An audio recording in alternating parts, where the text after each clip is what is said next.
विषय में भी हम लोग चर्चा कर लेते हैं और फिर उसके बाद क्वेश्चन आंसर थोड़ा सा कर लेंगे। और आ जाओ भाई, बैठ लो। करना है वो आके पहले बात भी कर सकते हैं इनसे। तो बेसिकली जो है ना, हम इंसेक्ट को कंट्रोल करने के विषय में बात कर रहे हैं कि कैसे हम अपने कीड़ों को कंट्रोल कर सकते हैं।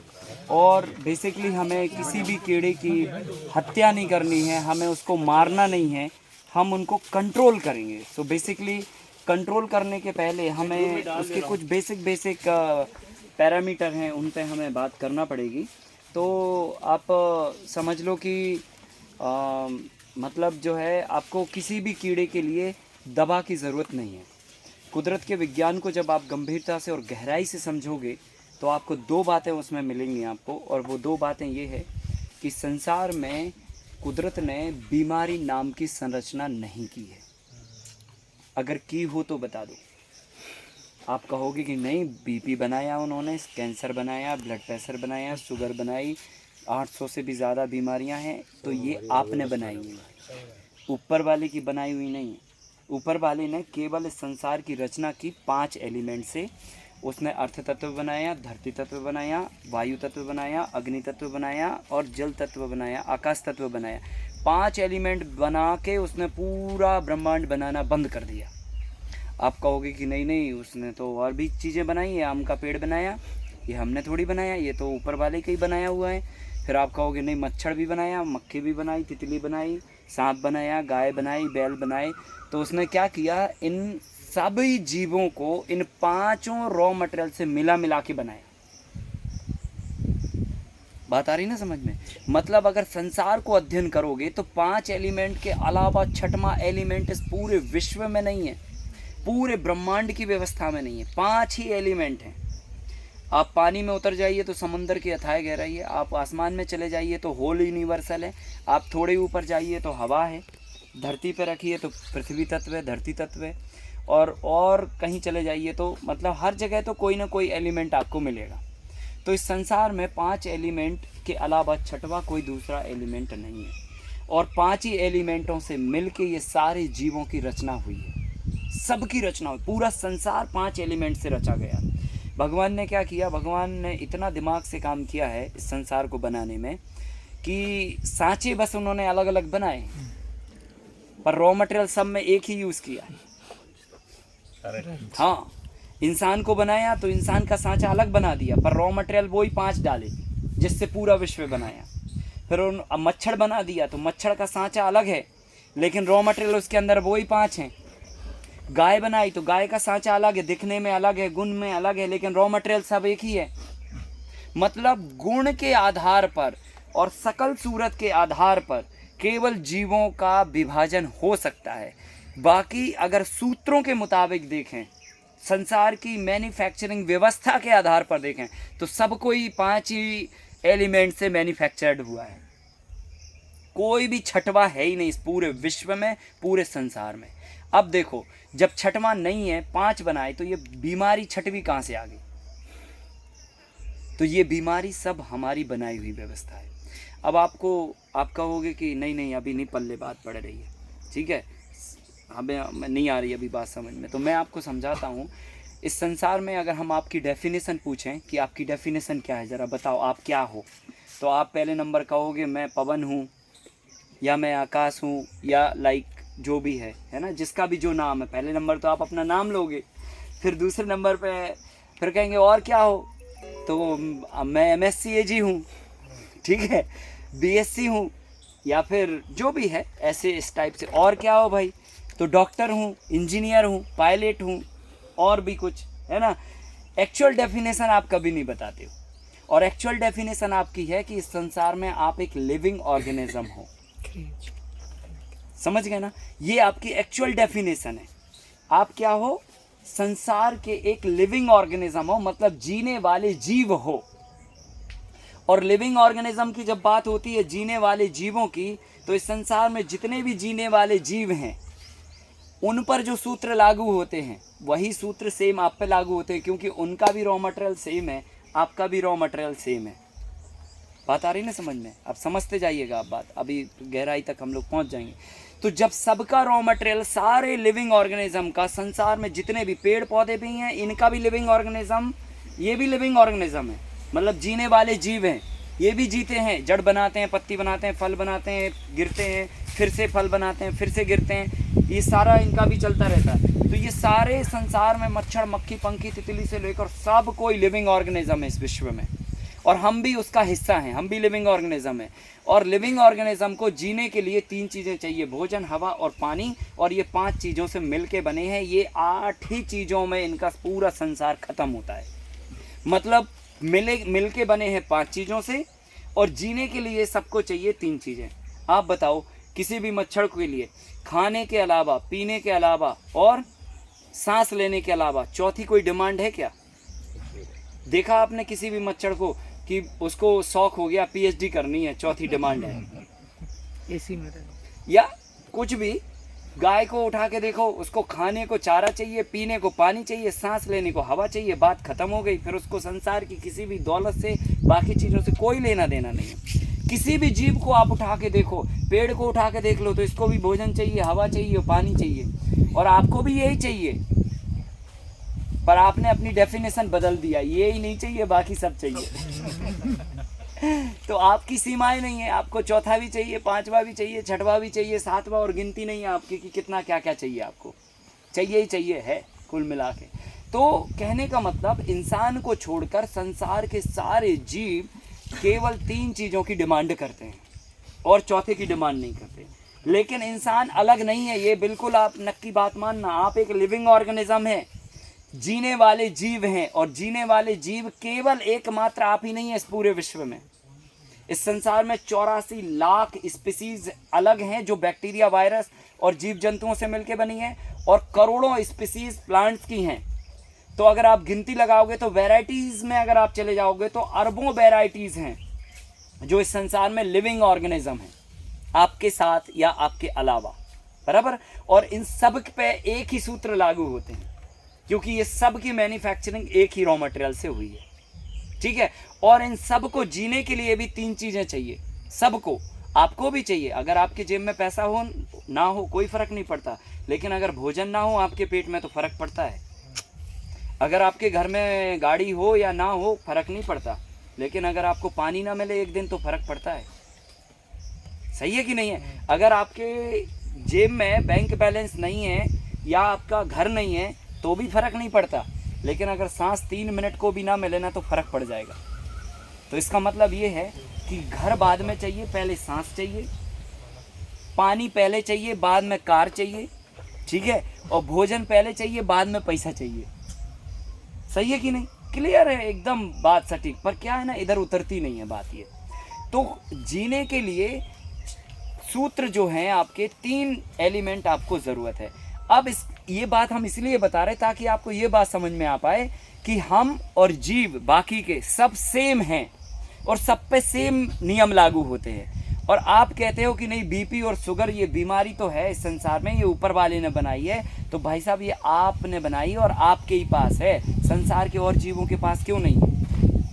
क्योंकि सब तो एक ही रॉ मटेरियल से मिलके बने हैं। जिससे आप बने हो उससे पेड़ बना, उसी से मच्छर, मक्खी, पंखी, तितली बनी है, उसी से गाय मिलके बनी, उसी से सांप, गोहेरा, बिच्छू बना है।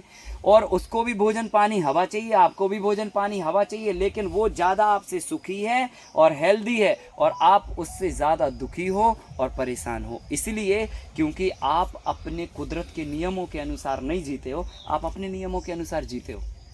जितनी भी संसार के पास बीमारियां और व्याधियां हैं, आप संसार के और किसी लिविंग ऑर्गेनिज्म के ऊपर आप बता दीजिए इतनी व्याधियां इसके पास भी हैं, तो हम मान जाएंगे कि ये कुदरत की बनाई बात है।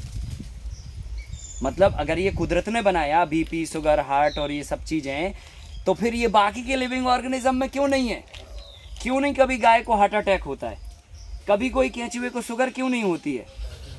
कोई भी मच्छर अस्पताल क्यों नहीं जाता कि यार जी जो है ना हमारा ब्लड प्रेशर बढ़ गया, ज़रा चेक कर दो? किसी भी जीव का आपने अस्पताल सुना, या कोई चिड़िया को आपने सुना हो कि नहीं नहीं उसका बीपी लो हो गया जी, खाना नहीं खा पा रही आज, बीपी लो हो गया, या बीपी हाई हो गया, या शुगर लेवल बढ़ गया?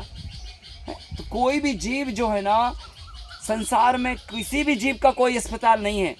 और सारे लिविंग ऑर्गेनिज्म है। इसका मतलब ये है कि बीमारी और अस्पताल की संसार को कोई ज़रूरत नहीं थी, इसलिए ब्रह्मा जी ने नहीं बनाया, नहीं तो वो भी बना देते। वो सिंपल सी बात है, कॉमन सेंस की बात है। अगर वो ज़रूरत होती और जो की ज़रूरत थी वो सब बनाया उसने, एक भी चीज़ नहीं भूला वो बनाना, एक भी चीज़ नहीं भूला। आज आप धरती पर अभी पैदा हुए इतने लाख वर्ष के बाद, और आपको जो चाहिए वो इस संसार में है, सोचिए आप। तो इसका मतलब ब्रह्मा जी ने कितने आगे का क्या क्या सोच के बनाया था कि इंसान को क्या चाहिए पड़ेगा, वो सब बना दिया इस संसार में। तो इसका मतलब ये है कि जितने भी संसार में लिविंग ऑर्गेनिज्म हैं उन सभी में कोई बीमारियां नहीं है। तो इंसानों ही में क्यों है बीमारियां? और इंसान ही एक ऐसा जीव है जिसने खुद बीमारियों का क्रिएशन किया, और उसने जिसके ऊपर हाथ रखा उसमें बीमारियों का क्रिएशन कर दिया। आपने गाय पाली तो पशु चिकित्सालय खोल दिए, कुत्ते पाले तो उनका भी अस्पताल खोल दिया, और आपने पेड़ पौधे लगाना चालू किए तो उनकी भी बीमारियां बना दी आपने। और जिनमें आपने हाथ नहीं लगाया उनमें कोई बीमारियां नहीं है आज तक। आपने मच्छर नहीं पाले तो कोई भी मच्छर बीमार नहीं है। सोचिए आप, आपने केंचुए नहीं पाले, कोई भी केंचुआ बीमार नहीं है। आपने सांप नहीं पाले घर में, कोई भी सांप आज बीमार नहीं है। सोचिए आप जरा, कोई भी मधुमक्खी नहीं पाली आपने, वो बीमार नहीं है, मस्ती के साथ मज़े के साथ घूम रही है। आज संसार में जितने भी जीव हैं जिनको आपने नहीं पाला, जिन पे आपने हाथ नहीं रखा, वो सब सुखी हैं, क्योंकि वो नेचर के सूत्रों के मुताबिक जीते हैं। कुदरत ने जिन रॉ मटेरियल से उनको बनाया है उसी रॉ मटेरियल के आधार पर वो ज़िंदगी जीते हैं। तो इसका मतलब ये है, हमें ये नहीं पता किसमें बीमारी है नहीं है, इतना तो बात समझ में आ गई कि बीमारी ऊपर वाले का बनाया हुआ क्रिएशन नहीं है, अपना बनाया हुआ क्रिएशन है। अगर ऊपर वाले का बनाया होता तो इन सब में भी बीमारियां होनी थी, इन सब में भी बीमारियां होनी थी, और इन सब की भी अस्पताल होनी थी। और जब अगर इन सब की अस्पताल नहीं है, इसका मतलब बीमारी ये केवल हमने बनाई है, और ये हम इंसानों की प्रजातियों में है। और हम इंसानों ने गायों के ऊपर अपना हाथ रखा, अपना प्रोटोकॉल लगाया तो उनको बीमार कर दिया। हमने खेती बाड़ी में अपना हाथ लगाया तो खेती बाड़ी को पूरा बीमार कर दिया।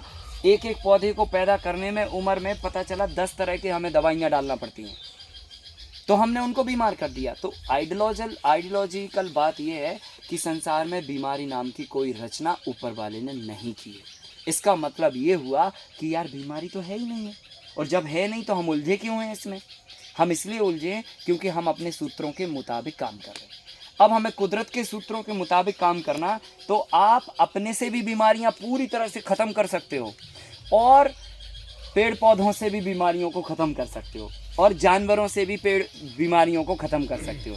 इसलिए हमने गायों का इम्पोर्टेंस बताते हुए, उनका रखरखाव बताते हुए, उनके डाइट के बारे में बात करी। ये सारा कुदरती उनका रखरखाव है, कुदरती उनकी दवाइयाँ हैं, कुदरती उनका खाना है, और जब वो ये खाएंगी तो वो बीमार नहीं रहेंगी। और कुदरत के नियमों से आप अगर जीना चालू करोगे तो आपके अंदर भी कोई बीमारी नहीं होएगी। क्लियर हो गया? और कुदरत के मुताबिक अगर पेड़ पौधों को उगने दोगे तो उनमें भी कोई बीमारियां नहीं होंगी। तो अब वो हमें समझने की बात है कि हमें करना क्या होगा। अभी की सिचुएशन में ये बात समझ में आ गई कि ठीक है, बीमारी का क्रिएशन हमने किया है, पर अभी हम क्या करें? अभी सडनली हमें कीड़ों से बचना है, बीमारियों से बचना है। हमें वैश्विक समाधान बताइए कि ये वैश्विक समाधान है, फार्मूला मत बताइए। तो फार्मूला तो देखो हम बता सकते हैं, आपको बनाए हैं फार्मूला, पर फार्मूला की बात नहीं, आइडियोलॉजी की बात कर रहे हैं हम। आइडियलिकल अगर आप सूत्र समझ गए तो बीमारी होएगी नहीं, क्योंकि आइडियोलॉजी तो यही है कि बीमारी है ही नहीं संसार में। ठीक है, तो अब हम लोग वो आइडिया समझ, और हमें कैसे जो है ना बीमारियों को अपना कंट्रोल करना है उसके बारे में समझते हैं। 1 मिनट सर, इसको तो ले लेते हैं। तो बिल पे बहुत गंभीरता से समझना है इस बात को, और बीमारियां हमारे सिस्टम में ना आए, हमारे पेड़ पौधों में ना आए, हमारी फसलों में ना लगें, उसके लिए हमें अभी वर्तमान में क्या करना चाहिए उस पर हम बात करते हैं, और आपको समझाने की कोशिश करते हैं कि बीमारियों से हम कैसे बच सकते हैं। ठीक है, तो अभी इसको मिटाते हैं और अब हम बात करते हैं बीमारियों को कैसे नियंत्रित करें। सर इसके लिए डस्टर नहीं, वो कॉटन का कपड़ा चलता है। अच्छा, स्केच पेन के लिए। हाँ, ये गंदा सा हो गया उस दिन, वो पानी साफ लग नहीं गया। होगा, वो कपड़े से ही साफ होगा।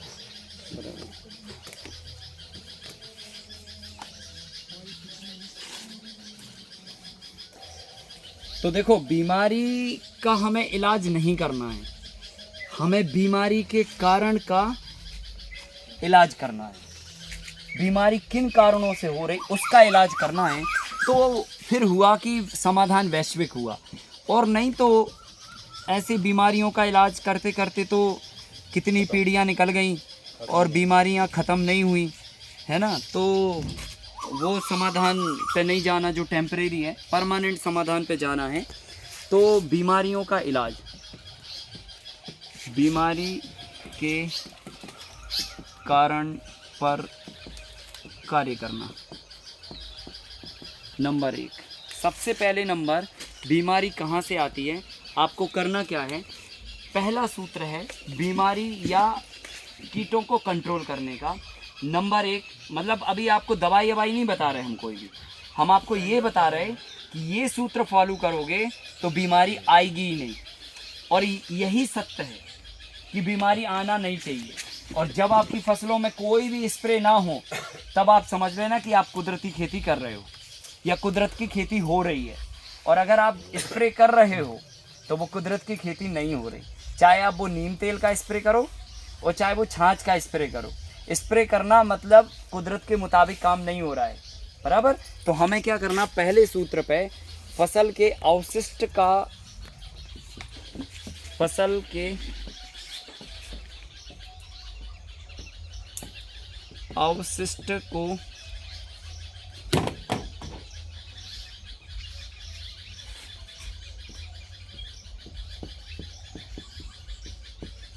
साफ करना या ख़त्म करना, जो भी है। मतलब सबसे पहले नंबर, हमें मिट्टी के अंदर जो भी फसल में के पुराने अवशिष्ट पड़े हैं वो सारे अवशिष्ट को पहले क्लीन करना। सबसे पहला काम, जो मिट्टी को बनाने वाली प्रक्रिया में हमने ये बात बताया था, तो अवशिष्ट को मिट्टी के अंदर नहीं रहने देना। अगर ये रहेंगे तो ये क्या करेंगे कि फंगस का कारण बनेंगे, आने वाली फसलों में व्यवधान पैदा करेंगे। तो ये व्यवधान पैदा ना करें, इसलिए हमारे खेत प्योर मिट्टी के ही होना चाहिए, उसमें और कुछ भी नहीं होना चाहिए फसल लगने के पहले।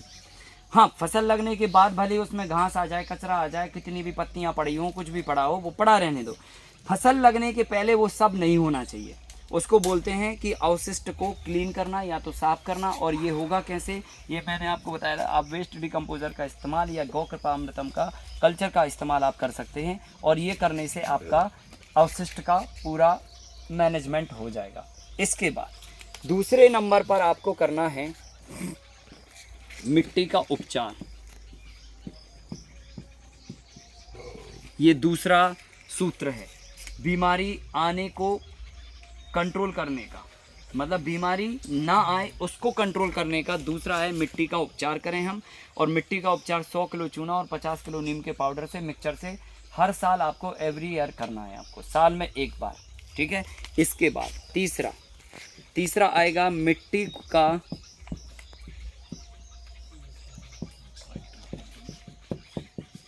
संतुलित और संपूर्ण आहार। मतलब पौधे, मिट्टी को सारा भोजन मिलना चाहिए जो चाहिए मिट्टी को, ठीक है। इसके बाद चौथे सूत्र पर आपको काम करना है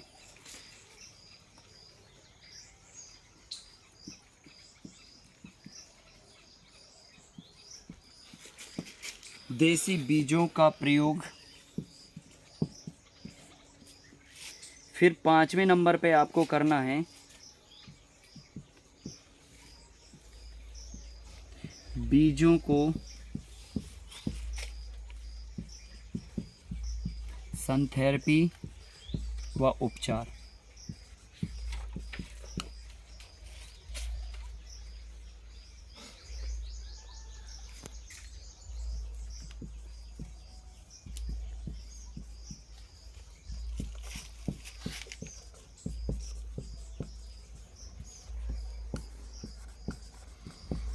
छठवें नंबर पर करना है बीमारी आने से पहले उपचार। अभी भी हम बीमारी को ठीक नहीं कर रहे, ठीक है। इतने पॉइंटों पे अगर हम काम करेंगे तो आपको बीमारी तक पहुंचने की ज़रूरत नहीं है, ठीक है। पहले तो मिट्टी के फसल के अवशिष्ट को ख़त्म करके ही आप कोई भी फसल लगाएं। मतलब आप जब भी आप कोई फसल लगा रहे हैं, अगर जैसे मान के चलो अभी नीचे के खेतों में अपन ने देखा कि कचरा काफ़ी था, घास थी, अभी हमने उसकी एक जुताई आज कर दी। अब हम क्या करेंगे, इसके ऊपर वेस्ट डिकम्पोजर डालेंगे, परसों के दिन इसमें फिर एक जुताई मारेंगे, और वेस्ट डिकम्पोजर डालने के बाद जो नमी होगी वो जाके पूरा मिट्टी के अंदर के जितने भी वेस्ट हैं वो सबको गला देगी और उसको खाद में वहीं के वहीं कन्वर्ट कर देगी। अब हम उसके ऊपर फसल लगाएंगे, ठीक है, और उसको उपचारित भी करेंगे। तो मिट्टी के अंदर के सारे अवशिष्ट खत्म किए, मिट्टी का हमने उपचार किया, फिर मिट्टी को संपूर्ण और संतुलित आहार देंगे, पूरी डाइट देंगे, जो जो भी तत्व मिट्टी को चाहिए। फिर हम बीजों का प्रयोग करेंगे देसी वाले, है ना, जिनमें रेजिस्टेंस पावर डेवलप है, जिनमें गुणवत्ता ताकत है, उन बीजों का हमें प्रयोग करना। फिर उन बीजों को सन थेरेपी और उनका उपचार करना, और फिर उसके बाद बीमारी आने से पहले बीमारी का इलाज करना। इतने कारणों पे अगर काम कर लिए हमने तो गारंटी आप मानिए कि बीमारी आपके खेत में जन्म नहीं ले पाएगी। इन्हीं सब कारणों से बीमारियां जन्म लेती हैं। अगर अवशिष्ट पड़े हैं, फंगस लगेगी ज़मीन के अंदर, कहीं ना कहीं तो वो फंगस बनेगी खेत के अंदर, और बनेगी तो कोई ना कोई फसल में उसका असर पड़ेगा, ठीक है। हम मिट्टी का उपचार नहीं करते तो पैथोजन हानिकारक बैक्टीरिया मिट्टी के अंदर होते हैं, और वो सड़न गलन से लेकर तमाम तरह की बीमारियों को पैदा करने के जिम्मेदार होते हैं। हम संतुलित आहार नहीं देते हैं तो पौधा जो है ना अस्वस्थ पैदा होता है। जैसे एक माँ को अगर संपूर्ण आहार और संतुलित आहार ना दिया जाए तो उसका बच्चा जो है ना मतलब अच्छा बच्चा पैदा नहीं होएगा, फिर कुपोषित बच्चा आएगा। तो ऐसे ही मिट्टी के साथ है, अगर मिट्टी को संपूर्ण आहार दिया आपने तो क्या होगा, जो भी फसल पैदा होगी उस पर वो मजबूत फसल पैदा होगी, और मजबूत फसल को कोई भी बीमारी नहीं लगती, ये सब लोग आप जानते हैं। और ये अभी 2 साल में हमने कोरोना से ज़्यादा सीखा। जो आदमी नक्की और मजबूत था वो बेचारा नाक खोल के भी जो है ना घूमता रहा, उसको कोई फ़र्क नहीं पड़ा। और जो आदमी जो है ना एसी में बैठा रहता था और है ना धूप के संपर्क में कम आता था, शारीरिक रूप से थोड़े कमज़ोर थे, वो डबल मास्क भी लगा के बैठे तब भी उनको सिलेंडर लगाना पड़ा। समझ रहे ना। तो ये इस बात का प्रमाण है कि कोई भी संसार में चीज़ तभी इफेक्ट करती है जब आप कमज़ोर होते हो, क्योंकि इस संसार की आइडियोलॉजी को समझो आप।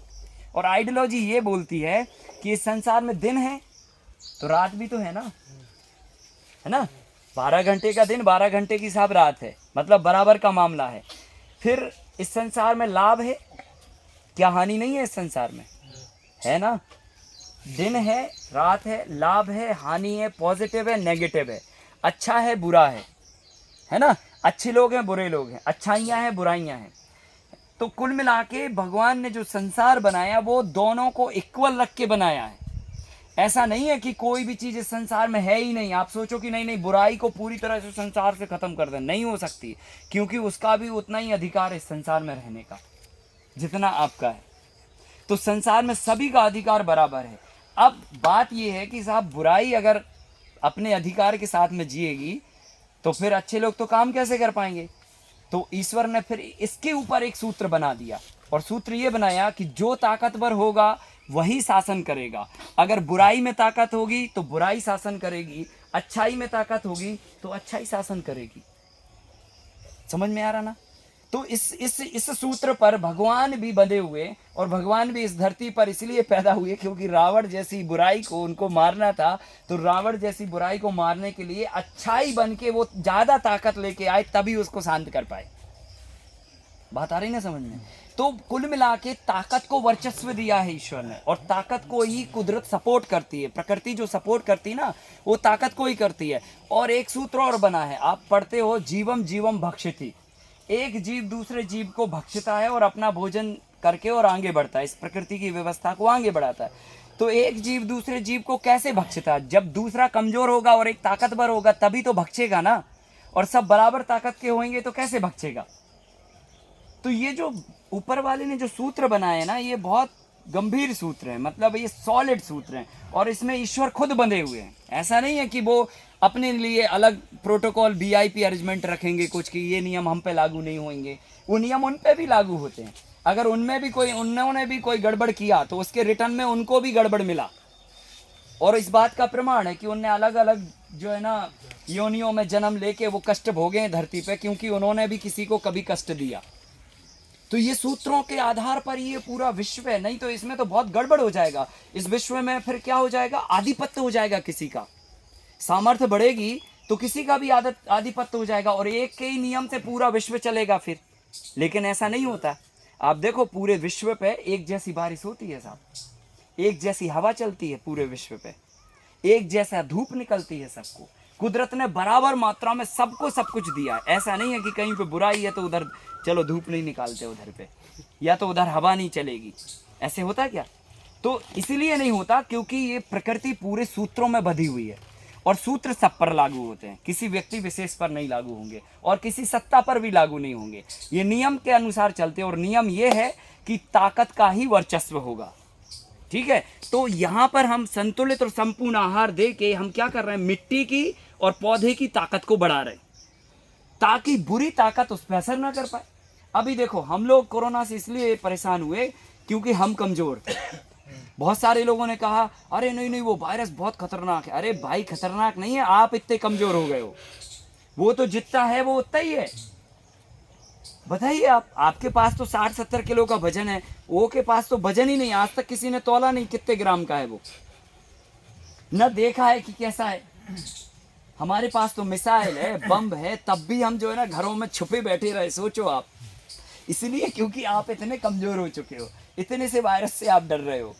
डरने की बात है, इसमें कोई दो राय नहीं है, परंतु बात यह है कि आपको अपना मजबूत बनाना पड़ेगा शरीर।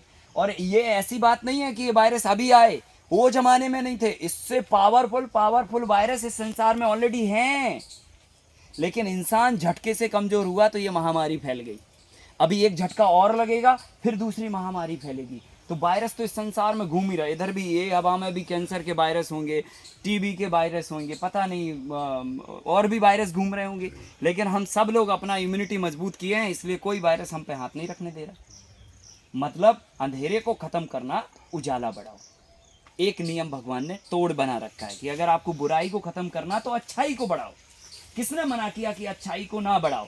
और ताकत पे वर्चस्व होगा तो आप अच्छाई की ताकत बढ़ा दो तो बुराई आएगी नहीं। सिंपल सूत्र है। तो उसी सूत्र के मुताबिक हम कहते हैं कि संपूर्ण और संतुलित आहार दीजिए ताकि मिट्टी को पूरी ताकत मिले और पूरी ताकत से पौधा जन्म ले ताकि उस पर बीमारी का कोई असर ना हो। फिर उसके बाद हमने आपसे कहा बीजों का प्रयोग करिए, क्योंकि बीज ही ओरिजिनल ताकत लिए बैठे हैं। हाइब्रिड के पास बिल्कुल ताकत नहीं है। अगर इस जगह पे आप हाइब्रिड बीज लगा दोगे, संतुलित आहार उपचार और ये सब कुछ करोगे, तभी भी बीज तो मामला गड़बड़ है ना। अंदर में झोल है तो आप बाहर क्या कर लोगे? बात समझ रहे ना? तो ऐसे ही जो है ना, यहाँ पे आपको बीज भी बदलने पड़ेंगे। कुदरती बीजों का इस्तेमाल करिए जिनके अंदर कुदरत ने एक लौकिक ताकत दी हुई है, उसका ही प्रयोग होना चाहिए। फिर उसके बाद बीजों को भी एनर्जी की ज़रूरत है, उनको सन थेरेपी दीजिए और उनका उपचार करिए, ये प्रोटोकॉल लगाइए। और उसके बाद लास्ट में 6वें नंबर पे आप आइए, बीमारी से पहले उसका उपचार करने पे। यहाँ तक आपको बीमारी के कारणों पर काम करना है।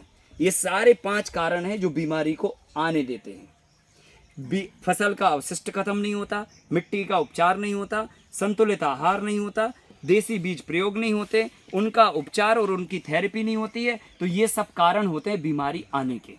इन कारणों पे हम काम कर लेंगे, बीमारी नहीं आएगी। और बीमारी अगर मान के चलो आने के संकेत हो गए तो उसके पहले भी एक प्रोटोकॉल है, बीमारी आने से पहले उसका उपचार करना। और उसके उपचार के लिए आपको क्या करना, कुछ विधियां मैं आपको बता दे रहा हूं, उनको फॉलो करना। नंबर 1, सबसे पहले नंबर पे आपको करना गौमूत्र का प्रयोग करना। गौमूत्र आप लीजिए, अगर फसल 2 माह से छोटी है तो 1 लीटर लीजिए, 2 माह से बड़ी है तो 2 लीटर लीजिए। ठीक है, तो मान के चलो 2 माह से बड़ी आपकी फसल, 2 लीटर गौमूत्र प्लस 13 लीटर पानी, ये आपको प्रयोग करना है। बीमारी आए चाहे ना आए, फसल उगने के 20 दिन के बाद ये चालू हो जाएगा। 20 दिन बाद पहला स्प्रे होगा आपका 1 लीटर या 2 लीटर गौमूत्र का, 13 लीटर पानी का। कोई भी फसल हो, फूल की हो, फल की हो, सब्जी की हो, अनाज की हो, दालों की हो, कोई भी फसल हो, आपको 20 दिन के बाद फसल लगाई, 2 लीटर गौमूत्र भर के आप स्प्रे मार दो। आज आपने फसल लगाई, मान के चलो आज 26 तारीख है, आज आपने फसल लगाई, अब आपको पहला स्प्रे 20 दिन के बाद करना है। मतलब अगला स्प्रे होगा 16 तारीख को। आप कैलेंडर में नोट कर दीजिए और उसमें मात्रा भी लिख दीजिए और क्या चीज़ का होना वो भी लिख दीजिए। खत्म हो गया बात। कैलेंडर आप टांग दीजिए दरवाजे पर, है ना, हर कोई दिखेगा कि कल स्प्रे होना है भाई। तो ये रिमाइंडिंग होगी, नहीं तो हम भी भूल गए, आप भी भूल गए, स्टाफ भी भूल गया, खत्म कहानी, उन्होंने कहा स्प्रे तो हुआ ही नहीं, उन्होंने निकल गया डेट। तो प्रॉपर करो। तो क्या करना, पहला स्प्रे जो है ना ये होगा, फिर दूसरा स्प्रे, मतलब ये कोई बीमारी नहीं है, बीमारी आने के पहले हम उसको रोकने के स्प्रे कर रहे हैं कि वो आए ना। दूसरा स्प्रे होगा नीम तेल का, तो दूसरा स्प्रे कर दिया हमने नीम तेल का, ये करना है आपको इसके 15 दिन बाद। मतलब पहला जो स्प्रे हुआ उसके 15 दिन बाद दूसरा स्प्रे होगा, और वो होगा नीम तेल का। तो 100 ml नीम का तेल ले लिया, इसमें 2 चम्मच आपने खाने का सोडा मिला दिया और 15 लीटर पानी ऐड कर दिया। और 2 चम्मच खाने का सोडा इसलिए मिलाना साहब क्योंकि वो पानी में नहीं घुलेगा, नीम का तेल वो तैरता रहेगा ऊपर, तो पानी में घोलना उसके लिए ज़रूरी है, समझ गए ना। तो पानी में घोलने से तो हमारा नीम का तेल घुल जाएगा और फिर हम उसका प्रयोग करेंगे। अब इसके बाद हमें तीसरा करना है, नीम के तेल के बाद तीसरा स्प्रे होगा छाछ का, खट्टी छाछ। तो 60 दिन पुरानी 2 लीटर छाछ, ठीक है, 60 दिन पुरानी 2 लीटर छाछ और 13 लीटर पानी, ये तीसरा स्प्रे हुआ आपका। और ये स्प्रे भी 15 दिन बाद होगा, दूसरे स्प्रे के 15 दिन बाद, ठीक है। तो ये दूसरा स्प्रे किया हमने, उसके 15 दिन बाद ये कर दिया। अब इसके बाद फिर 15 दिन बाद एक चौथा स्प्रे होगा, और चौथे स्प्रे में क्या करेंगे हम, पहले और दूसरे स्प्रे को मिला देंगे, पहला और दूसरा मिला के चौथा स्प्रे होगा, ठीक है। फिर इसके बाद 5वां स्प्रे होगा, उसमें हम क्या करेंगे कि दूसरा और तीसरा स्प्रे मिला के कर देंगे, और इसके बाद 6वां स्प्रे होगा जिसमें हम पहला, दूसरा और तीसरा मिला के कर देंगे। ये स्प्रे चार्ट है आपका जो बीमारी को लगने से रोकेगा। और ये प्रोटोकॉल एक सामान्य प्रोटोकॉल है, एक आपने फसल लगाई है तो हर 15 दिन में एक बार आप शाम के समय ये स्प्रे आप लगा दो, तो इससे आप बीमारियों से बच सकते हो। अगर साथ में सब कर दिया तो बाद में 15 दिन के बाद लगावे तो नहीं, स्टेप बाय स्टेप ही बढ़ना है, क्योंकि पौधे की उम्र और उसके रेजिस्टेंस पावर के हिसाब से ही डोज हमारा बढ़ेगा। तो गौमूत्र 2 लीटर लेना है। हाँ, 2 लीटर गौमूत्र, 13 लीटर पानी, फिर दूसरा स्प्रे नीम तेल 100 ml 15 लीटर पानी, तीसरा स्प्रे 60 दिन पुरानी छाछ 2 लीटर 13 लीटर पानी, चौथा स्प्रे पहले और दूसरे को मिला के, ठीक है। मतलब पहला में गौमूत्र है और नीम का तेल, गौमूत्र और नीम तेल मिला के चौथा स्प्रे होगा। 5वां स्प्रे होगा नीम तेल और छाछ को मिला के होगा, और 6वां स्प्रे इन तीनों को मिला के होगा। मात्रा यही रहेगी। 1 एकड़ में नहीं, एक टंकी का डोज है ये 15 लीटर का, ये कॉम्बिनेशन है 15 लीटर का। अगर आप 100 लीटर का मिक्सचर बना रहे तो आप इसको 6 गुना मल्टीप्लाई कर लीजिए, मतलब मात्रा को। ये मात्रा 15 लीटर पानी की है, और 15 लीटर पानी जितने भी एरिया को होता है ये उतने एरिया के लिए। हाँ? तो 2 लीटर वो है ना गौमूत्र, तो दोनों मिला के 15 लीटर होएगा। हाँ, सॉरी कोई नहीं, वो हमने देखा नहीं। हाँ, क्या देखो, एक टंकी का डोज है 15 लीटर, 15 लीटर की टंकी है। हाँ, एरिया के हिसाब से पूछ रहा हूँ। आप डालते जाओ, अगर खत्म हो गया 15 लीटर का टंकी है आपका। 15 लीटर खत्म हो, फिर वापस और 15 हाँ, लीटर का बना। जब खत्म हो गया, मान के चलो आप यहाँ से आगे बढ़े और 4-5 लानों में टंकी खत्म हो गई 15 लीटर की, तो फिर 15 लीटर की टंकी भरो और ये इक्वल क्वांटिटी डालो। और अगर बड़ी टंकी है, जैसे हमारी 50 लीटर की है, तो हम इसका 3 गुना कर लेंगे, मतलब 6 लीटर गौमूत्र डालेंगे, बाकी का पानी डालेंगे। ऐसा है वो। 15 डेज में होगा, कैलेंडर में नोट कर दो। 15 दिन में ये स्प्रे आपके रेगुलरली होने हैं, हर एक फसल में। कोई भी, ये नॉर्मल प्रोटोकॉल, ये प्रोटोकॉल लगाने से बीमारी आएगी नहीं। और लास्ट में फिर 7वें नंबर पर बीमारी आई तो वो लिखित में जानकारी दी गई, और 8वें नंबर पर एक रामबाण औषधि कल बताई गई, ठीक है। तो वो एक औषधि आपको इस्तेमाल करनी। तो ऐसे करके आप बीमारियों से बच सकते हो। मुझे लगता है आपको ये स्प्रे तक भी आने की ज़रूरत नहीं है, आप 5वें नंबर तक आप फॉलो कर लीजिए, आपको 6वें की ज़रूरत ही नहीं है साहब। हमको 4 साल से कोई स्प्रे की ज़रूरत नहीं पड़ी। आपको पता है ये पंप अभी हमने एक बार भी यूज़ नहीं किया, एक बार भी यूज़ नहीं किया। 2.5 साल हो गए इसको आके रखे हुए, तो स्प्रे की हमें ज़रूरत ही नहीं पड़ती, ठीक है। वो आके रखा था इसलिए मैंने आप लोगों को दिखा दिया कि ये स्प्रे पंप है। तो हम इसमें कभी स्प्रे नहीं करते, 4 साल हो गए इस मॉडल के अंदर, कोई स्प्रे नहीं, ना छाछ। 200 लीटर का बैरल 4 साल से रखा हुआ है हमारा भरा हुआ।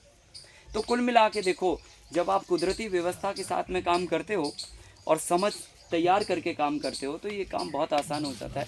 थोड़ा टाइम लगेगा आप लोगों को। साथ में करना है तो नीम तेल और छाछ गोमूत्र सब एक जगह कर दिया तो चलेगा या चलेगा। सेपरेट करने के लिए? नहीं, पहले तो सेपरेट करना है, फिर नहीं, हाँ जब हम दूसरा और तीसरा मिला के करेंगे एक साथ, हाँ, सेपरेट करके ही देना है? नहीं, सबको मिला के देना है, मिला के देना है, तभी तो वो डोज बनेगा ना। इसलिए मैंने लिखा वो पहला दूसरा मिलाना, दूसरा तीसरा मिलाना, और फिर लास्ट में पहला दूसरा तीसरा सब मिलाना। तो ये एक प्रोटोकॉल है। हाँ जी, जानना चाह रहा था, जब हम फंगस की बात करते हैं हमेशा, जी। तो फंगस को हम लोग हमेशा नेगेटिव तौर पे क्यों देखते हैं? नहीं, हम बिल्कुल नहीं देख रहे हैं। वही समझना चाह रहा हूँ, क्योंकि फंगस लगा हुआ है वो तो पूरा ताना बाना है ना पूरा धरती का, बिल्कुल है ना। एक तरफ हम लोग मशरूम खाते हैं खुश होके इतना, बिल्कुल। जमीन के फंगस को हम कहते हैं कि वो फसल खराब कर देगा, तो वो तो गड़बड़ है ना। हमें तो चीज़ों को कंट्रोल करना है, हमें अपनी ताकत को बढ़ाना है। बाकी जो जहाँ पर है ना वो वहीं पर रहेगा। ये करने से हम किसी कीट को कंट्रोल कर रहे हैं क्या? नहीं, हम तो अपनी ताकत बढ़ा रहे हैं ना। तो इसका मतलब ये है कि आप फंगस पे काम ही नहीं कर रहे हो, आप तो अपनी ताकत बढ़ाने पे काम कर रहे हो ताकि वो फंगस अपनी जगह रहे और वो हमें असर ना करे। क्योंकि मैंने ये बात इसलिए बोली ना कि जी। इतना ज्यादा इंसेक्टिसाइड, फंजीसाइड ये सब करके जो बेचा गया है लोगों को, जी। तो लोगों के दिमाग में भी ये बात बैठी हुई ना कि फंगस है तो खराब चीज है। हाँ, वही। अगर फंगस नहीं होगी तो आपका तो सारी संरचना। देखो, मैं एक बात बोलता हूँ, कई लोग जो है ना ऐसे थोड़ा फसलों में कीड़े लग जाते हैं, और फसलों में कीड़े लगते हैं स्वाभाविक प्रक्रिया है, पर हमारी मानसिकता ऐसी तैयार हो गई इस तरह से कि फसलों में कीड़े नहीं आना चाहिए। कीड़े आ गए मतलब जो है ना बहुत बड़ा कोई बवंडर खड़ा हो गया। इवन अगर मान के चलो कहीं पे भी आप अगर बैगन बेचने जाते हो और एक छेद निकल गया तो आदमी रख देता है वापस, बोले कीड़ा लगा। अरे भाई, आप ये सोचो कि जो चीज बैगन कीड़ा खा सकता वो आप भी खा सकते हो, और जिसे कीड़ा नहीं खा सकता उसे आप भी नहीं खा सकते हो। तो हम इतना कॉमन सेंस नहीं लगाते हैं, पर मार्केटिंग इस लेवल पे कर दी जाती है कि मतलब हमारे दिमाग को इतना बॉस कर दिया जाता है कि हम सेट हो जाता हमारा दिमाग, और ये सब सेट हो रहा है एजुकेशन सिस्टम से, समझ रहे ना। तो वहाँ पर बीज बोना बहुत ज़रूरी है। तो इसलिए इन सारी बातों का बहुत मूल्य है, अपना मतलब है। और देखो, ऐसा है कि कृषि का ज्ञान तो इतना अथाह है कि आप इसमें जितना उतरोगे उतना उतरते ही जाओगे। अभी 7 दिनों में हम लोगों ने देखो कितने टॉपिक डिस्कस किए, है ना। मतलब अलग अलग टॉपिक, और हर टॉपिक का एक अपना इम्पोर्टेंस है ना। हर टॉपिक में बहुत बड़ी ताकत है, हर एक टॉपिक में एक अपना एक पूरा विज्ञान है। तो ऐसे करके एग्रीकल्चर बहुत बड़ा विषय है, और इसमें जितना हम लोग पढ़ेंगे, सीखेंगे, करेंगे, उतना ही ये बढ़ेगा आगे। तो मेरा आप सभी से आग्रह है, ग्रुप आपका बन चुका है, आप ग्रुप पे ही अपने आगे के जो भी सवाल जवाब हैं वो कंटिन्यूसली जारी रखें। आपको कोई भी बात पूछनी है, आप कोई भी काम कर रहे हैं, कहीं पर भी आपको टेक्निकल मदद की ज़रूरत है किसी भी लेवल की, आप हर तरह की अपनी पर्सनल प्रॉब्लम एग्रीकल्चर से रिलेटेड भी आप शेयर कर सकते हैं या पूछ सकते हैं, ठीक है। कॉल मत करिएगा। हाँ, नहीं, आप करिए, कोई बात नहीं है। 24 घंटे कॉल मत करिएगा। कुल मिला के बात ये है कि आप वाद संवाद की प्रक्रिया जारी रखें, और उसके लिए हमने ग्रुप की व्यवस्था इसलिए बना दी है। हाँ, इसमें एक बात का आप खास ख्याल रखना, कभी भी अपनी बातचीत को बड़ा लंबा चौड़ा फैला के मत करना। आप बहुत शॉर्ट, कितने कम शब्दों में बात लिखी जा सकती है उतने शब्दों में अपनी प्रॉब्लम लिख के बात बोलिए। आप अपना इंट्रोडक्शन भी मत दीजिए, क्योंकि आपका इंट्रोडक्शन जान के तो हम ट्रीटमेंट नहीं बताने वाले आपको, तो उसका देने का कोई मतलब नहीं। तो आप मतलब उतना पढ़ने पे हमारा टाइम मत वेस्ट करिए, मेरा मतलब ये कहना है। क्योंकि देखो, ट्रैफिक इतना लोड होता है फ़ोन पे, आपको मैं बता नहीं सकता हूँ। मतलब हमको 7-7, 5-5 घंटे देने पड़ते हैं प्रतिदिन, वो भी रात को, तभी जाके व्हाट्सएप का काम हो पाता है और आप सब तक तो जवाब पहुँच पाते हैं। और उतने में भी अभी लेट कितना चलता है, अभी 12 दिन पुराने जवाब दिए हमने कल, इतना लेट चलता है। तो इसलिए आप बात को बहुत शॉर्ट तरीके से लिखें और व्हाट्सएप ग्रुप पे आप छोड़िए, ताकि अगर किसी और की भी वो बात हुई तो सबको जवाब मिल जाए उस पर। ठीक है। तो शॉर्ट एंड स्वीट में आप अपना सवाल लिखिए और शॉर्ट एंड स्वीट में आप अपना जवाब लीजिए और इस व्यवस्था को आगे बढ़ाइए। आप जहाँ जितने लेवल पे इस मिशन को आगे बढ़ा सकते हैं, श्रद्धा से, भाव से और एक नैतिक जिम्मेदारी समझते हुए आप आगे बढ़ाइए। ये किसी कहने से ये काम आगे बढ़ाने की बात नहीं है। ये तो आप इस धरती पर एक मानव के रूप में जी रहे हैं। आपका नैतिक दायित्व बनता है कि हम इस धरती की पानी का, भोजन का और हवा का उपभोग कर रहे हैं, तो हम अगर इसको बढ़ाएं ना, तो कम से कम जैसा ऊपर वाले ने हमें दिया था वैसा ही हम आने वाली जनरेशन को सौंप के जाएं। और अगर ये काम हमारी ऊपर वाली पीढ़ियों ने नहीं किया होता, पीछे वाली पीढ़ियों ने, तो ये धरती आज हमें ऐसे थोड़ी मिलती। सोचिए आप, मतलब गंभीरता से सोचिए, अगर वो सब भी पहले हमारे जो जितने भी राजा महाराजा हुए वो भी सब धक्का पेल के अगर केमिकल डाल रहे होते, तो आज तो हम कैंसर ही लेके पैदा होते। तो हम कैंसर लेके तो पैदा नहीं हुए, लेकिन अब हम कैंसर लेके मर रहे हैं। तो इसका मतलब ये है कि ये इसी जनरेशन ने गड़बड़ की है, तो इसी जनरेशन को सुधारने के सूत्र बिठा के जाना पड़ेंगे। तो मेरा ये कहना है, इस धरती पर मानव होने का जो नैतिक दायित्व है आप वो निर्वाह करिए और हमेशा ऊपर वाले की एक लाइन याद रखिए, जीव रक्षा परमो धर्मा। जीवों की रक्षा ही परम धर्म है। इस संसार में अगर किसी से भी आपकी तानाबानी हो जाए, है ना, खींचा खांची हो जाए, सब कुछ चलेगा, लेकिन जीवों की रक्षा करते हुए इस संसार को आगे बढ़ाइए। बस यही ईश्वर की इच्छा है और यही ऊपर वाला चाहता है और आपसे ऊपर वाले की कोई दूसरी अपेक्षा नहीं है। और हमारी भी यही अपेक्षा है कि आप इस यहाँ से जाने के बाद इस व्यवस्था के साथ में जितना आगे बढ़ सकते हैं उतना आगे बढ़िए। सपोर्ट करने को मैं तैयार हूँ। मैं पूरी तरह से इस मिशन को जितना लेवल पे हमसे बन सकता है, मेरा काम यही नहीं है कि केवल हम लोगों को बताएं, हम हर दिन अपने नॉलेज को अपडेट करते हैं। मतलब ये एक बहुत बड़ी बात है कि आप एक चीज़ को ही लेकर आगे नहीं बढ़ रहे, नहीं तो मल्टी लेयर को लेकर हमें पूरी दुनिया बुलाने को तैयार है, पूरी दुनिया। सोचिए आप, मतलब छोटी मोटी बात नहीं है ये। अब हम मल्टी लेयर के अलावा भी इन सारे विषयों पर काम कर रहे हैं, नहीं तो हमारा काम बहुत है साहब। अगर हमें लोगों को प्रचार ही करना तो करते रहो, मल्टी लेयर का एक झुंझुना लेके घुमाते रहो डमरू, लेकिन हम जाके पता किए कि मल्टी लेयर सब कोई नहीं कर सकता। सामने 2 एकड़ का भी किसान बैठता है, 1 एकड़ का भी बैठता है, 500 एकड़ का भी बैठता है, तो 500 एकड़ को दूसरी टैबलेट देनी है, तो उस पर काम करना पड़ेगा, तभी ना देंगे। तो एक चीज़ पर हम कभी नहीं रुकते, इसलिए लगातार हमारा काम है चीज़ों को अध्ययन करना और जितना भी हमारा दिन का वक्त होता है वो हम समाज के लिए देते हैं। फिर उसके बाद का वक्त होता है वो हम अपने रिसर्च कार्यों के लिए और बाकी के कार्यों के लिए निपटाते हैं।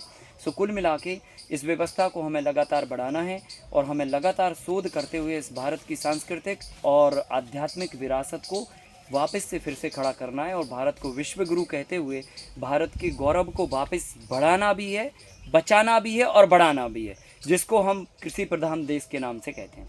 तो इसके गौरव को हमें बचाना है और गौरव को बढ़ाना है। इसलिए हम सब लोग मिलकर अपनी श्रद्धा से, अपने भाव से, बिना किसी संदेह के और बिना किसी भटकाव के इस व्यवस्था के साथ में हम लोग आगे बढ़ें, ठीक है कि नहीं। और इस प्रोग्राम का समापन करने से पहले मैं कुछ लोगों के लिए धन्यवाद व्यक्त करना चाहता हूँ, जैसे कि इस पूरे कार्यक्रम की जो व्यवस्था में जो सहयोग करते हैं, जो फ्रंट पे नहीं होते हैं, क्योंकि आप आमने सामने तो हम ही को देखते हो केवल, है ना, कि यही आदमी बोला चला जा रहा है, तो इसलिए शिविर हो रहा है। पर इस हमारे बोलने से शिविर नहीं होता है, हम तो आके बैठ जाते हैं और हम बोलने लग जाते हैं। तो इस व्यवस्थाओं के लिए भाई हरीश जी लगातार इस मिशन में कहीं ना कहीं अपना जितना समय उनको रहता है पूरी ताकत से वो इस काम में लगे रहते हैं। तो और वो बीज का भी पूरा काम हैंडल करते हैं, इंक्वायरी हैंडल करते हैं, फिर बीजों को भिजाने का काम भी सारा काम उन्हीं का है। तो एक बार ज़ोरदार तालियों से उनका अभिनंदन और उनका धन्यवाद। भाई बबलू जी हैं, भाई नरेश जी हैं जो यहाँ पर इन सारी व्यवस्थाओं में, और भी भाई हैं जो इन व्यवस्थाओं में लगे रहते हैं, उनके लिए भी एक बार जोरदार तालियां। फिर हमारे बीच में एक वॉलंटरी सेवा के लिए, है ना, और मतलब हमने नहीं कहा कि आप ये करिए, पर देखो एक वो भाव होता है ना कि जब काम सामने दिखता है तो हमारा मन होता है कि नहीं मैं इस काम में सहयोग कर दूं, और वो भी बिना किसी स्वार्थ के। इंसान को पता है ना, जीवन में 365 दिन में से 5 दिन तो बिना स्वार्थ के जीना चाहिए। 10 दिन नियम बनाओ, तो 10 दिन अगर आप निस्वार्थ भाव से जी रहे हैं, मतलब प्रकृति के नियमों के आधार पर जी रहे हैं। संसार में जितने भी लिविंग ऑर्गेनिज्म है, चाहे पेड़ पौधे से लेकर मच्छर मक्खी पंखी तितली गाय भैंस बैल इत्यादि से लेकर, सभी निस्वार्थ भाव से इस संसार में काम करते हैं, इंसान को छोड़कर। केवल इंसान ही एक ऐसा जीव है जो हर जगह अपना स्वार्थ देखता है। स्वार्थ होगा तो करेगा, नहीं होगा तो नहीं करेगा। सोचिए, लेकिन ये भावना त्यागिए, इससे संसार मतलब दुल्हन की तरह नहीं सजेगा। हम एक ऐसा संसार का निर्माण करें जिसमें कोई व्यभिचार ना हो, कोई भ्रष्टाचार ना हो, कोई अनाचार ना हो, कोई दुराचार ना हो। एक अच्छी भावना लेके इस संसार को हम आगे बढ़ाएं, ताकि ऊपर वाला भी ऊपर से खुश हो कि यार हमने इन जीवों के लिए बनाया तो इन्होंने तो संसार बढ़िया स्वर्ग जैसा बना दिया। तो अभी धरती पे ही चलते हैं, फिर एक काम करते हैं, ऊपर बैठना बंद करते हैं। तो ऐसा कुछ हम करें, ऐसी क्रिएटिव सोच लेके आगे बढ़ें। तो वो बहन सलोनी जी, एक बार जोरदार तालियां इनके लिए, जो बिदर वाले कैंप में थी और ये पुणे से बिदर कर्नाटक शिविर के लिए गई हुई थी। ये अपनी 3 बहनों के साथ में भी गई हुई थी वहाँ पर, और वहाँ पर इन्होंने पूरे डेडिकेशन के साथ में काम किया। इनकी मदर जो है ना एक अच्छी आयुर्वेद डॉक्टर है और इनकी फैमिली काफ़ी संपन्न है हर लेवल पे, लेकिन इनकी जो इच्छा है वो ये है कि ज़मीनी स्तर पर कुछ बदलाव हो, और इस बदलाव के चलते जो है ना एक डेडिकेशन के साथ में उन्होंने पूरी श्रद्धा और भाव के साथ में इस कार्यक्रम में बहुत सहयोग किया। उनके लिए एक बार जोरदार तालियां फिर से दोबारा। और इस कड़ी में भोजन बनाने वाली जो टीम है, जिनके नाम हमें भी नहीं पता, ठीक है, कुछ के पता, वो तो एक सम्मान का ये होता है कि भाई ठीक है हम उनको भाभी बोलते हैं, नाम पता करने की ज़रूरत नहीं है, ठीक है। सो भोजन बनाने वाली पूरी टीम के लिए, पूरी व्यवस्था के लिए भी एक बार जोरदार तालियां। और आप सभी के लिए भी जिन्होंने इन 7 दिनों में, ठीक है, छोटा मोटा जो भी रहा वो सब चलेगा, कोई बात नहीं, आपने पूरे पेशेंस के साथ, पूरे डेडिकेशन के साथ और इस भाव के साथ चीज़ों को सुना। आप सभी के लिए भी एक बार जोरदार तालियां। और आपके आने वाले भविष्य के लिए आप इसी तरह से आगे बढ़ें, मैं बहुत बहुत शुभकामनाएं देता हूं। जो भी यहाँ पर त्रुटियां रह गई हों, उन त्रुटियों को जो है ना आप यहीं छोड़ के जाइए। जो यहाँ से आपको अच्छी चीज़ें मिली हैं उनको आप लेके जाइए और संकल्प लेके जाइए कि उनको हमें विस्तार देना है। आपको अगर इतना सा भी चीज़ अच्छा मिला है उसको हमें बढ़ाना है, ये मन में संकल्प लेके जाइए। यहाँ पे जो कमियाँ रह गई हैं, जो गलतियाँ रह गई हैं, उनको छोड़िए। अगर हमारे पूर्वज भी जब परिवर्तन करने के लिए निकले, अगर वो कमियों और गलतियों पर अगर ध्यान देने लगते ना, तो वो ही सुधार पाते, समाज और देश को नहीं सुधार पाते। तो निश्चित ही है, जब काम होता है तो गलतियां तो होती हैं। हमसे भी जो गलतियां हुई होंगी उनको आप नज़रअंदाज करते हुए जो यहाँ से आपको अच्छा चीज़ मिला उसको आप लेके जाइए और उसी व्यवस्था को आगे बढ़ाइए, ठीक है कि ना। तो इन्हीं बातों के साथ में मैं अपनी वाणी को विराम देता हूँ। और इसके पहले एक और धन्यवाद आप सभी को कहना चाहता हूँ कि हमें नाम नहीं पता, पर हमारे दिल्ली के 2 भाई हैं, एक हमारे बैंक मैनेजर साहब हैं। एक बार आप कृपया खड़े हो जाएंगे तो हमें अच्छा लगेगा, आप भी खड़े हो जाइए। मैं इनकी भावना का सम्मान करता हूं और इनका भी बहुत हृदय से अभिनंदन करना चाहता हूं कि इन्होंने एक प्रयास किया, एक इनिशिएटिव लिया कि नहीं, मैं इससे भी आगे बढ़ के कुछ करना चाहता हूं।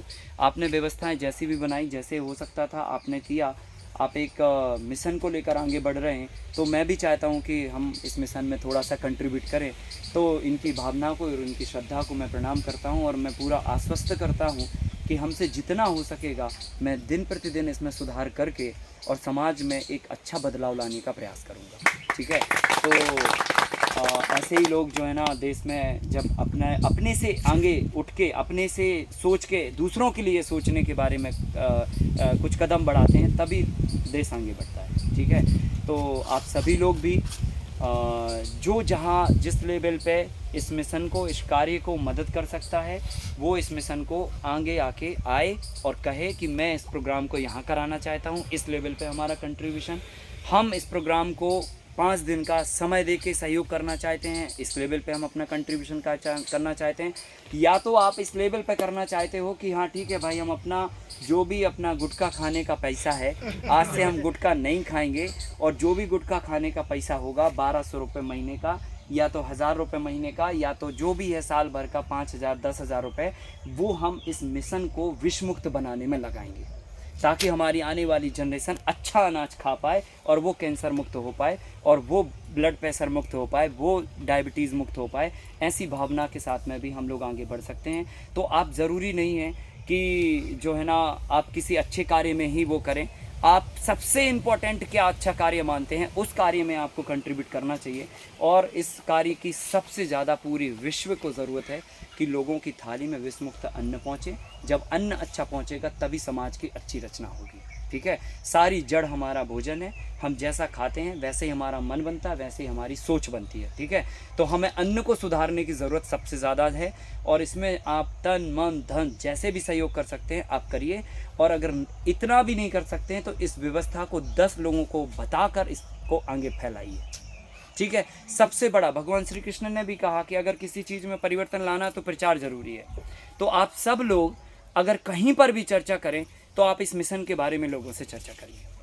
तो ये ही अगर इतना ही भी करेंगे तो भी ये कंट्रीब्यूशन हुआ आपका।